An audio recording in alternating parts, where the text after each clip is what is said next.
But not for me, not for me. All I think about is karma. Baby, I got mine, but you'll all get yours.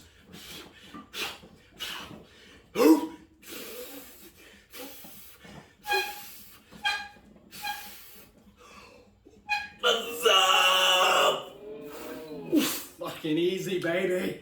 No stars this time.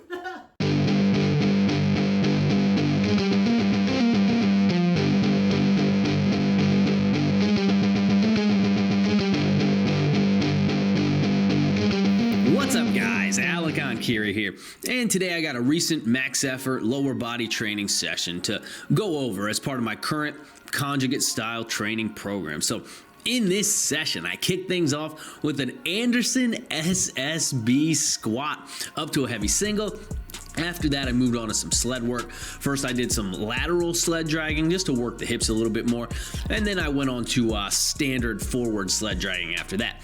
And then from there, I finished up the session with a tri-set. So 3 exercises supersetted back to back to back. That's leg curls for the hamstrings, abduction side planks for the core and lateral hip musculature, and then finally some hanging knee raises as well. So kicking things off with the SSB Anderson squat here. Now this session was the second time, just my second time doing this exercise. I had actually done it for the very first time ever just a week prior to this session. And in that first day, that first session here, I hit a tough single with 350 pounds. And in that session, it was a true max effort too. Now in this session, fast forward 1 week later, just 7 days later, and I made some pretty dramatic improvements from that first session going into the second session here, in my opinion. So this time around, I worked up to a 360 pound single.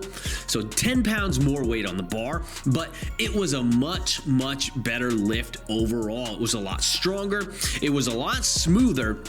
The lift itself had a decently lower RPE. I maintained much better positioning overall. And I think, honestly, there were probably about 20 pounds or so still in the tank here. So my goal now, tentatively, is to hit a 400-pound Anderson SSB squat, simply because I think that would be pretty fucking badass. I am loving this lift so far, though. I just experimented with it on the straight bar, actually, for the very first time the other day.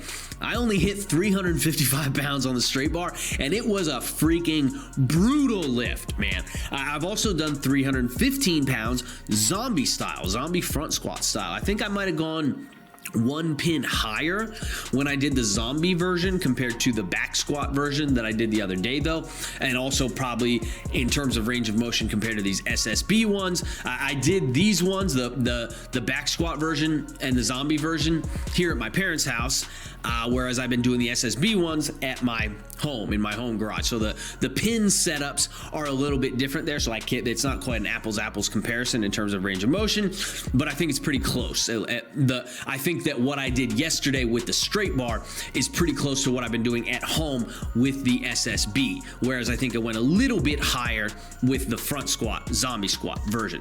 But it's interesting, though. I had a hard time getting my legs to really get involved with the straight bar. And so in relative terms, I think I'm actually going to be stronger on the zombie squat style of this lift, as well as with the SSB bar, the safety squat bar, at least so far, insofar as I can tell, because in both those lifts, the SSB and the zombie version, I was able to hold position much better. The lift was much smoother because of that, and I was able to get much better leg engagement into the lift. And so I think that something I need to strive for now is to improve that leg engagement and just my overall positioning on the straight bar version of this exercise. In general, though, this movement, it's just been awesome so far, man. Pretty freaking amazing.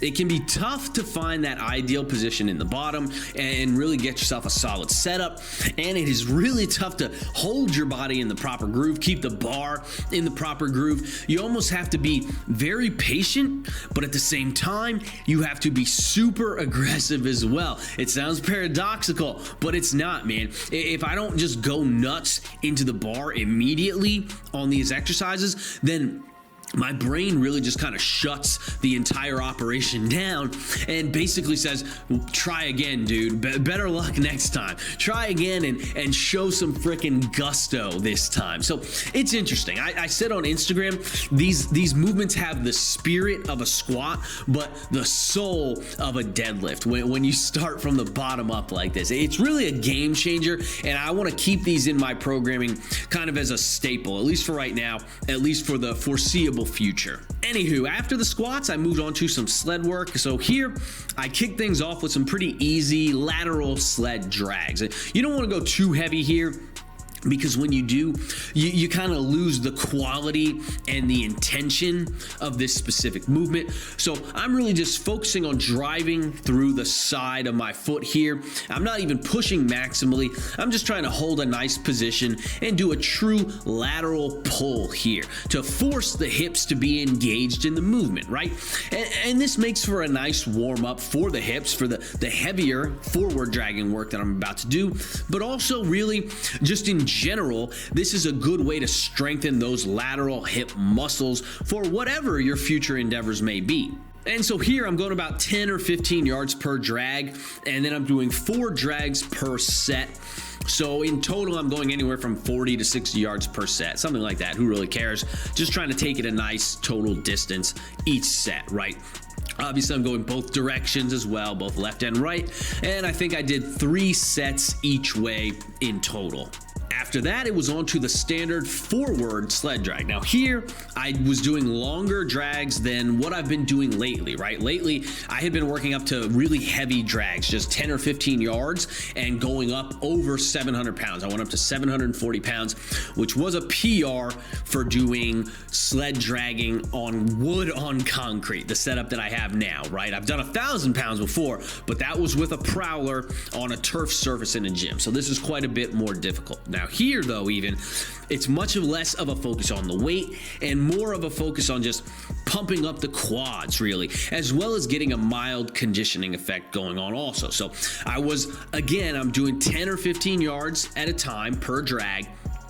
I turn the sled around immediately, and then I immediately start dragging it or pulling it again. And so here I did 2 to 3 drags per set. So I did 3 drags on the first 2 sets, and then 2 drags on the final set, which was the heaviest set of the day. So I added a small amount of weight to the sled after each set. So the first one was something like 400 pounds on the sled. I took it for 30 or 40 total yards. The second one was something like 500 pounds on the sled, which again, I took for about 30 or 40 total yards. And then the final set was about 550 pounds on the sled, which I took for around 20 yards. So really tough stuff here, man. This one really is gonna light up the quads, give you a massive pump in the legs, and it's gonna get the heart pumping as well, which is always a good thing. But it feels really nice to do this kind of work right after those brutal ass squats. And finally, I wrapped up the day with a couple trisets here of leg curls, knee raises, and abduction side planks. So the leg curl was really nice here. I had been doing these unilaterally with a strap that I've had for a little while, but then a couple weeks ago, the Tib Bar guy actually sent me this new strap, the one that I'm using here in this video.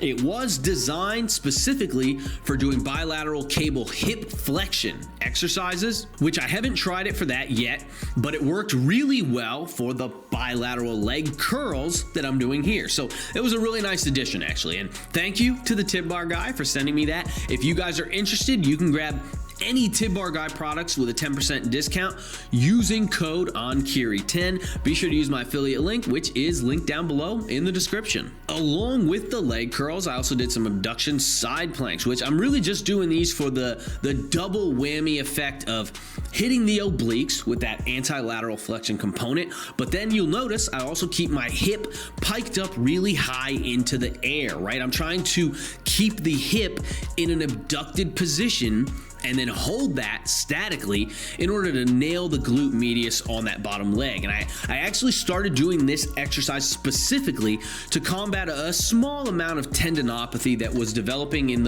my right lateral hip. And this movement did the trick very nicely. It healed that issue right up. Now for the hanging knee raises, all I'm really doing here is just trying to maintain maximum control of the movement. So I'll progress this to straighter legs as time goes on, as long as I can stay in perfect control and keep any swinging and momentum to an absolute minimum. And this movement, it makes for a nice little traction type of movement after all the heavy compression that I put my spine under every week. So I'm currently doing these as a finisher for both of my lower body training sessions, and I do 3 exercises here, right? Or I do 3 sets of each exercise here in the tri-set, so it's back to back to back. It's a superset of 3 movements. I usually do 3 rounds, right? But if I'm feeling lazy, then I'll cap it off at just 2 instead. Not really a huge deal either way. And that pretty much wraps it up here, guys. If you enjoy these training vlogs, please remember to hit the like button and leave me some love in the comments down below before you leave. The engagement is really helpful for my channel, guys, so I really appreciate that. And if you find the info helpful here and you just want to throw some support my way, then be sure to check out EnkiriEliteFitness.com.